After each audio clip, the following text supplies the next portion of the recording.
कब्रिस्तान की चीखें। गांव के किनारे एक पुराना सुनसान कब्रिस्तान था। लोग इसे भूतों का घर कहते थे।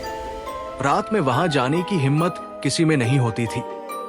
कहा जाता था कि रात को वहां अजीब अजीब आवाजें आती हैं और कई लोगों ने वहां किसी परछाई को चलते देखा था। गांव का एक नौजवान आदित्य इन कहानियों को झूठ मानता था। उसे कभी किसी भूत प्रेत पर विश्वास नहीं हुआ। दोस्तों के मजाक और अपनी बहादुरी साबित करने के लिए उसने फैसला किया कि वो रात के 12 बजे कब्रिस्तान जाकर वहां 1 घंटे तक रुकेगा। उस रात आसमान में बादल घिर आए थे, हल्की हल्की ठंडी हवा चल रही थी और दूर से उल्लू की आवाजें आ रही थी। आदित्य ने एक टॉर्च और अपनी जेब में एक चाकू रखा और घर से निकल पड़ा। जब वो कब्रिस्तान पहुंचा तो वहां गहरी खामोशी थी। कब्रों पर उगी झाड़ियां और टूटी फूटी मजारें उसकी टॉर्च की रोशनी में और डरावनी लग रही थी। उसने अपनी घड़ी देखी। रात के ठीक 12 बज चुके थे। वो एक पुरानी कब्र के पास जाकर बैठ गया। चारों तरफ अंधेरा था और हवा में एक अजीब सी ठंडक महसूस हो रही थी। थोड़ी देर तक कुछ नहीं हुआ। आदित्य ने सोचा, ये सब बेकार की बातें हैं, भूत प्रेत कुछ नहीं होते। लेकिन तभी पास की एक सूखी पेड़ की शाखा पर जोर से खड़खड़ाहट हुई। उसने टॉर्च उस तरफ घुमाई, लेकिन कुछ नजर नहीं आया। तभी उसके पीछे से एक धीमी गहरी आवाज आई। कौन है यहां? आदित्य का दिल जोर से धड़कने लगा। उसने पीछे मुड़कर देखा, लेकिन वहां कोई नहीं था। उसने खुद को समझाया कि ये उसकी कल्पना हो सकती है। वो जैसे ही वापस अपनी जगह बैठा तो उसे लगा कि कोई उसके बगल में खड़ा है। उसने तेजी से टॉर्च घुमाई और उसकी रोशनी में एक लंबी काली परछाई दिखी।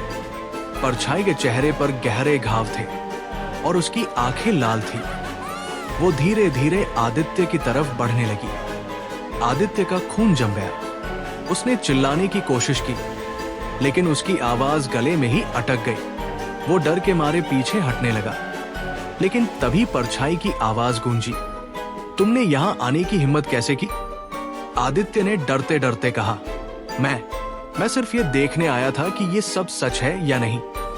परछाई हंसी और उसकी हंसी कब्रिस्तान की खामोशी में गूंजने लगी। ये तुम्हारी सबसे बड़ी गलती थी। अब तुम यहां से कभी नहीं जा सकोगे। इतना कहते ही परछाई हवा में गायब हो गई। लेकिन तभी आदित्य ने महसूस किया कि उसकी टॉर्च की रोशनी धीरे धीरे कम हो रही है। आसपास की कब्रों से सफेद धुआं उठने लगा।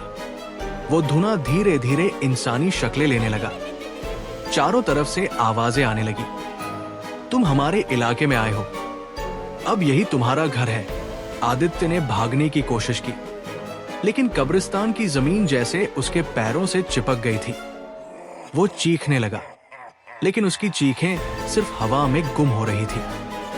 अगले दिन सुबह गांव वाले जब आदित्य को ढूंढने पहुंचे तो उन्हें उसकी चप्पलें कब्रिस्तान के दरवाजे पर पड़ी मिली, लेकिन आदित्य का कोई निशान नहीं था।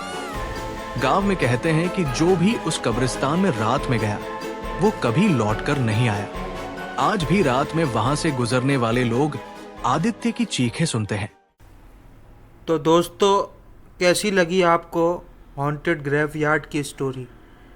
अगर आपको ये स्टोरी अच्छी लगी तो चैनल को लाइक कर दें और सब्सक्राइब कर दें हमारा चैनल हॉन्टेड स्टोरीज़। और इसी तरह आपको हम अच्छी से अच्छी हॉरर स्टोरीज़ आप तक पहुंचाते रहेंगे। और चैनल को सब्सक्राइब करना मत भूलिएगा दोस्तों। मिलते रहेंगे इसी के साथ दोबारा एक नई स्टोरी के साथ। चलें, see you next time. Thanks for watching our video.